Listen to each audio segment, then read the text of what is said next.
Hello, in this video I'm going to show what I learned about how to fix a Whirlpool dryer.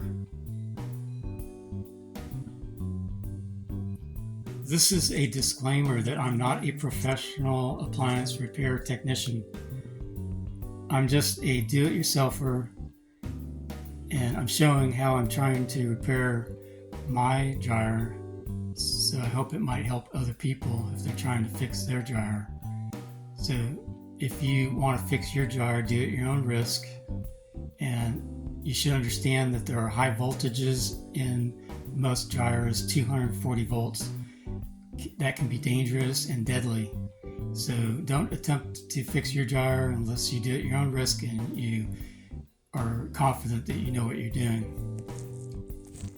Before you work on your dryer, you should unplug it to be safe. My dryer has a 3-prong plug for 240 volts, which is common on older houses. Your plug could be different. It might have 4 connectors if it's newer, but either way, it's a good idea to unplug it to be safe. To remove the top cover, you need to remove the vent filter. So that just pulls out. Then there's 2 screws you have to remove.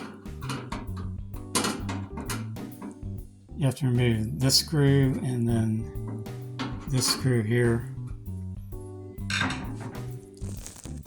After you remove the 2 screws from the vent filter, there's 2 plastic connectors on the front cover. You take a putty knife and then push in that tab and pull up on the top cover. I already pulled my top cover off so you can see what I'm talking about. Push in on the tab and pull up on each side and it should pop off. This is a door switch on my dryer, and there's 2 screws you have to remove if you want to remove the switch. So just unscrew these 2 screws if you want to remove yours. On my dryer, my switch fell in a way where it thinks the dryer door is always closed, so it didn't stop my dryer from running, so I wasn't really concerned about changing my switch. If your switch fails in a way where it thinks the door is always open, then it'll probably stop your dryer from running, so you'd have to replace the switch in that case. Now, once you unscrew those 2 screws, if you want to remove yours, then from the top cover, there's a connector in here, and you have to put a screwdriver in the connector in the slot and then remove it to get that tab loose. Just shove a screwdriver down there and then that will release that tab. There's one on each side, so you might have to do it on each side. And then once you remove that connector, then the switch will just pull out. Like I said, on mine, it didn't stop my dryer from running, so I wasn't going to replace mine necessarily. I didn't really care about it. But if it stops yours from running, then you'd have to replace it. To take the front door off, you have to remove 2 bolts. So use a socket to remove this bolt here, and then on the other side there's another bolt. So use a socket to remove this bolt here. And then the door will just lift off. There's 2 hooks on each side that are holding the door on, but it just lifts off of those 2 hooks. I want to show what it looks like when you open this up and you have the drum inside.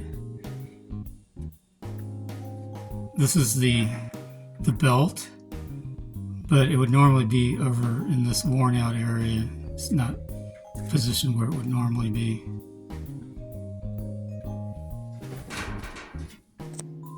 I wanted to mention something on the fan belt. When you get your fan belt out, take a look at it, and if it's frayed, you should probably replace it. My fan belt didn't break. It came off of the pulley because the dryer motor pulley broke. But the fan belt didn't break, but I could see that my fan belt was frayed. So I was going to replace the fan belt just because it was frayed. I have the drum sitting on a shoebox so I can show the inside. Normally the drum would be supported by the front cover. So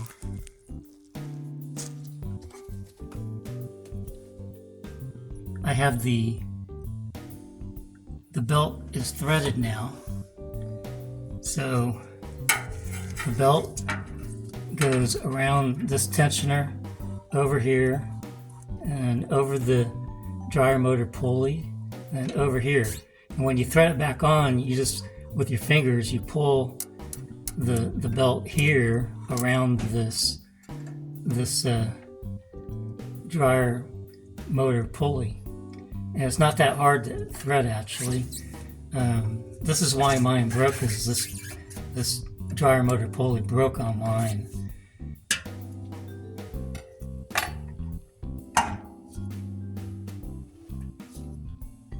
This is the drum when it's removed from the dryer, and the drum is lightweight, so it's real easy to lift up.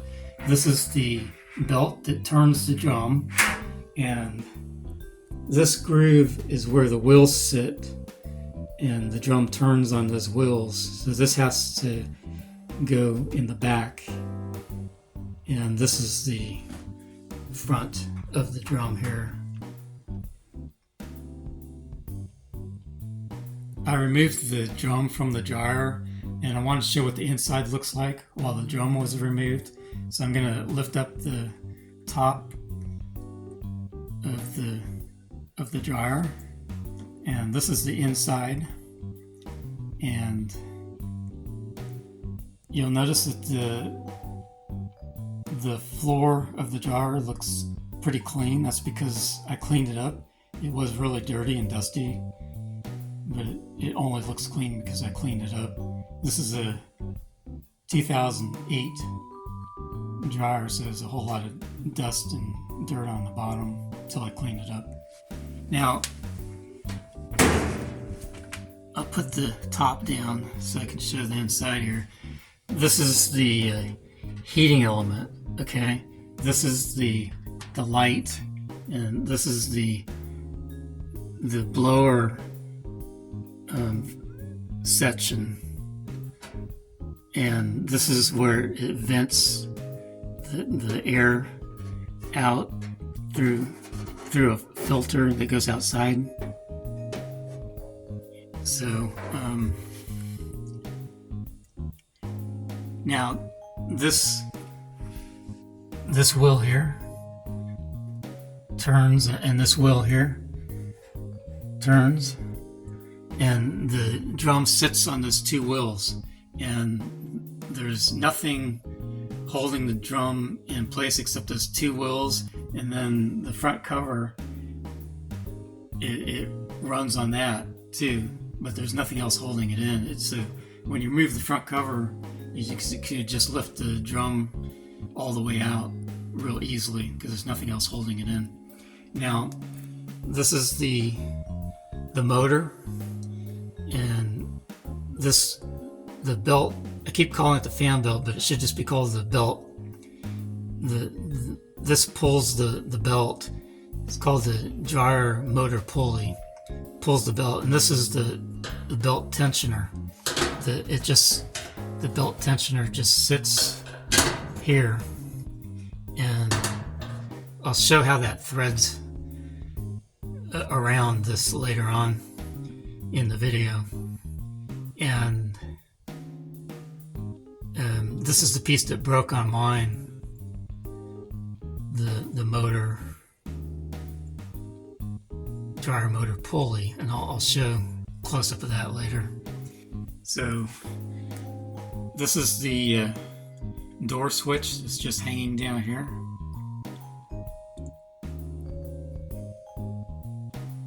Okay, so I just wanted to show the inside of this while I had it opened up and the drum removed, so you could get an idea what it looks like on the inside. This part that has a 29 on it, that's called a dryer motor pulley. And this is a Whirlpool dryer. And the symptoms were that it was running and it made a loud noise. And then the drum stopped turning. So this part that has a 29 on it, called the dryer motor pulley, is what pulls the fan belt. The fan belt goes where those grooves are. It goes here where these grooves are. So this broke off. This thing that looks like a nut, that's not a nut, but this is the piece that broke off. So this is normally attached to the part that says 29. It's all one piece, but this piece broke off, and when this broke off, that's when the fan belt came off. So you can get replacements for this on Amazon. It's called a dryer motor pulley. I get a good shot of what this looks like.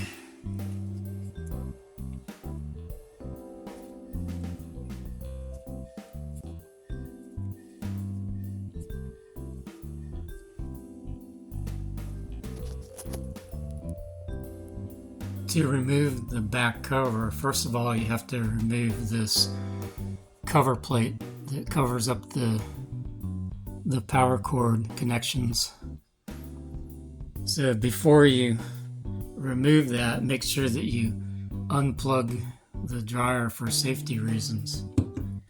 So there's one bolt that you need to remove.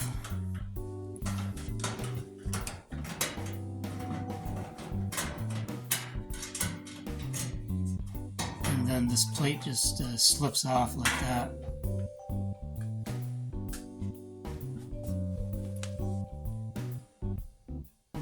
Now to remove the back cover, you have to remove all the remaining bolts.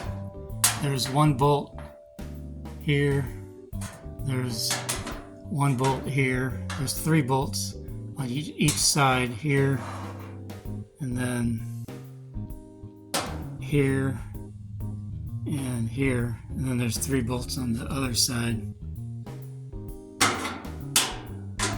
Here, here, and here. So I'm going to go ahead and remove those bolts and then remove the back cover. Now that I have the back cover off, I'll show you what the inside looks like.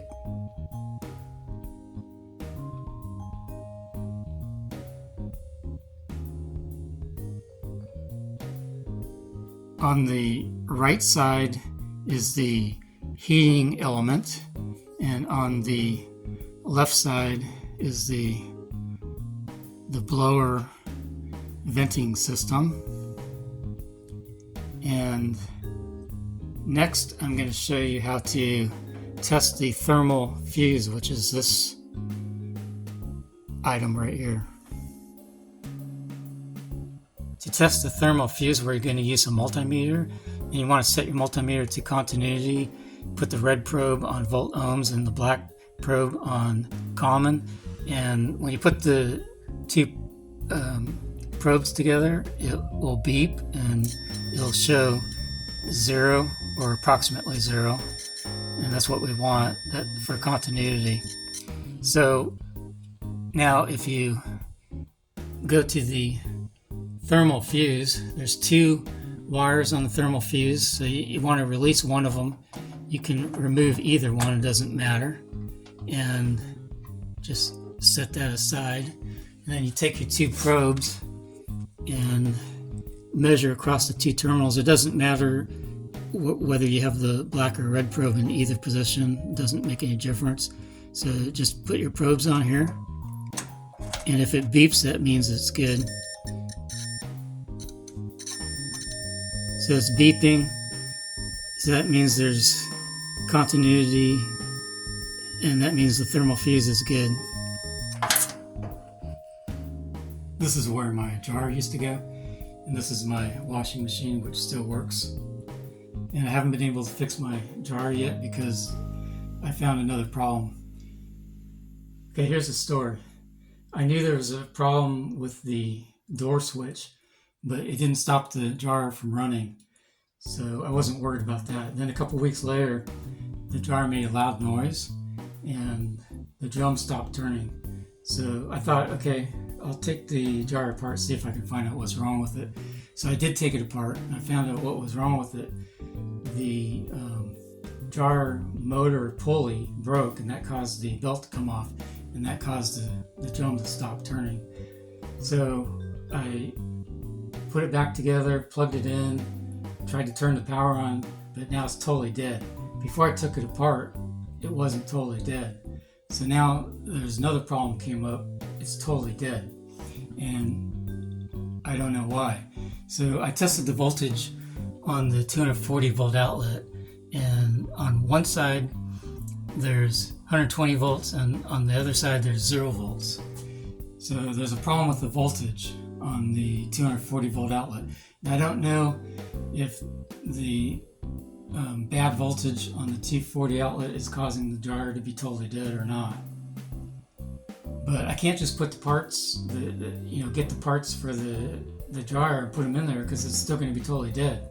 And I can't buy a new jar that uses 240 volts because there's a problem. The voltage is wrong on the 240 volt outlet. But there's even another problem I have. I can't just call an electrician and have them look at my circuit breaker panel and find out why I'm getting the wrong voltage from the 240 volt outlet, because I have an obsolete circuit breaker panel. So I'm not sure if they're even allowed to work on it, but if they are, I don't want to pay to get it fixed. Let's say if they're allowed to work on it, it might be $300 to $500, maybe more, to fix it.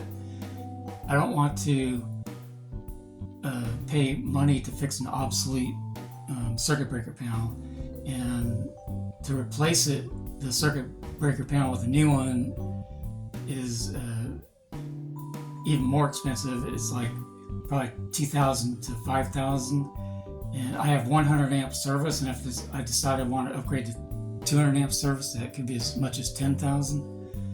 So I don't want to get my circuit breaker panel fixed right now because it's obsolete. I don't want to put any money into it.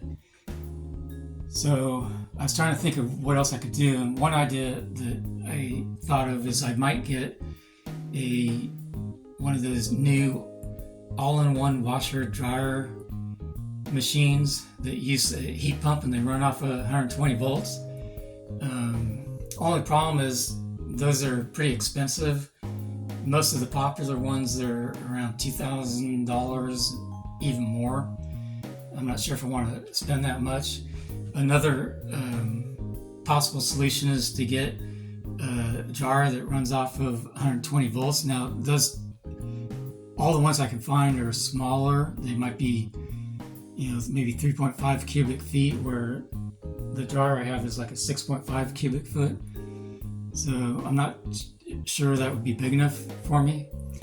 So anyway, I haven't decided for sure what I'm going to do, but I'm leaning towards trying to buy either a new washer dryer combination unit that runs on 120 volts, or maybe a smaller dryer that runs on 120 volts.